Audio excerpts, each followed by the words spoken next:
বুড়িগঙ্গা নদীতে সারিবদ্ধভাবে ভাসছে 5টি ভাসমান হোটেল, যেখানে মাত্র 120 টাকায় রাত্রি যাপন করা যায়। তবে বেশি দিনের জন্য থাকলে আরও কম দামেও থাকা যায়। ভাসমান হোটেলের ঐতিহ্য বেশ পুরনো। একটা সময়ে বুড়িগঙ্গার বুকে ভাসত অসংখ্য হোটেল। এসব হোটেলের সংখ্যা এখন কমে এসেছে। যদিও এসব হোটেল তেমন মানসম্মত নয়, তবে এখানে অনেকেই মাসের পর মাস থাকছেন। কম টাকায় থাকতে পারার বাইরে ভাসমান হোটেলের বিশেষ বৈশিষ্ট্য হচ্ছে কোনো দরিদ্র মানুষকে টাকার অভাবে ফিরিয়ে দেওয়া হয় না। হোটেলের কোনো এক জায়গায় তাদের মাথা গোঁজার একটু ব্যবস্থা করে দেওয়া হয়। ভাসমান হোটেলের ম্যানেজার জানান, এখানে মোট 5টি ভাসমান হোটেল আছে।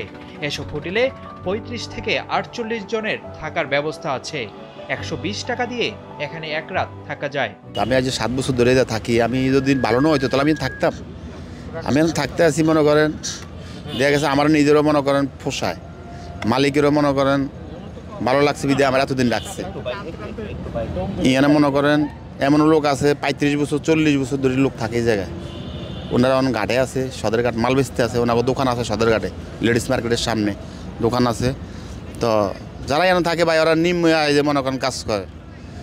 এখানে দেখা গেছে ইসলামপুর মাল কিনতে আসে, চকে মাল কিনতে আসে, ওনারা বেশিরভাগ এখানে রাত্রে মাল সারাদিন মাল কিনে রাত্রে এখানে থাকে। 120 টাকার ভিতরে মনে করেন 110 টাকার ভিতরে মনে করেন থাকিয়ে দিলে এক রাত। ঢাকা শহরে একটা রাতে ভাই 120 টাকা কী পাওয়া যায়? কিছু পাওয়া যায়। একবেলা ভাত আপনার ঠিক মতন খাইতে গেলে হোটেলে 300 টাকা 350 টাকা লাগে। তো ওই জায়গায় মিলে দেখা গেছে আমি এখানে 120 টাকায় থাকতে আসি, 110 টাকা দিয়ে থাকতে আসি। অনেক ভালো না, আমার মালিক ভালো, এই জায়গায় মালিক ভালো। দেখা গেছে আপনার কাছে 1000 টাকা নাই, মালিকের কইছেন বুঝাইয়া দেখা আমার কাছে 2 দিন টাকা হইব না, 3 দিন পরে দিব, অসুবিধা নাই দেশ।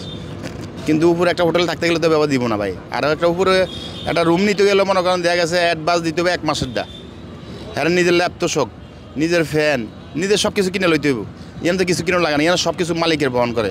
ল্যাপ, বালিশ, তোষক, কম্বল যা আছে, লাইট, কারেন্ট, মানে সব কোম্পানির মালিকের এই জায়গা সব। আপনি শুধু সুবের 110 টাকা ভাড়া। এই শরীয়তপুর মুসলিম হোটেলের গ্রাহকরা বলছেন, নিম্ন আয়ের মানুষের থাকার জন্য এই হোটেলগুলো ভালো জায়গা। রাতে এখানে থাকি আর দিনে ব্যবসা করি। শহরের বাড়িতে এইদিকে যে বোরিং, বাইরে যে বোরিং আছে, ওই বোরিংয়ে মনে করেন 300 টাকার নিচে কোনো সিট নেই, 300 ঊর্ধ্বে। কোনো সময় দেখা যাচ্ছে আজকে সিট আমি আইসা লইতে পারি নাই, তখন 500 টাকা গুনতে হয়। তো আমি কাজ করে বেতন পাই 600 টাকা, আমি 500 টাকা দিলে থাকবে কি আমার? আমি খাবো কি? এই জন্য এখানে 120 টাকা হয়তো দেখা যাচ্ছে আজকে দিলাম না, কালকে দিলাম। সুবিধাটা অনেক দিক দিয়ে আছে, আমাদের অনেক সুবিধা আছে। যারা মনে করেন দীর্ঘদিন থাকে তাদের জন্য। ওর নতুন যারা আছে ওই 120 টাকা দিয়ে আজকে ঢুকছে, কালকে 12টার মধ্যে দেখা জায়গা। পাকিস্তান আমলে মেজর শফিউল সাহেব এসব ভাসমান হোটেলের লাইসেন্স দিয়েছিলেন। এখন বিআইডব্লিউটি এর অধীনে আছে। সাধারণত ঘাটের শ্রমিক এবং ক্ষুদ্র ব্যবসায়ীরাই এখানে থাকেন। নিম্ন আয়ের ব্যবসায়ী যাদের পরিবার থাকে গ্রামে, তাদের কাছে বেশ জনপ্রিয় এসব হোটেল।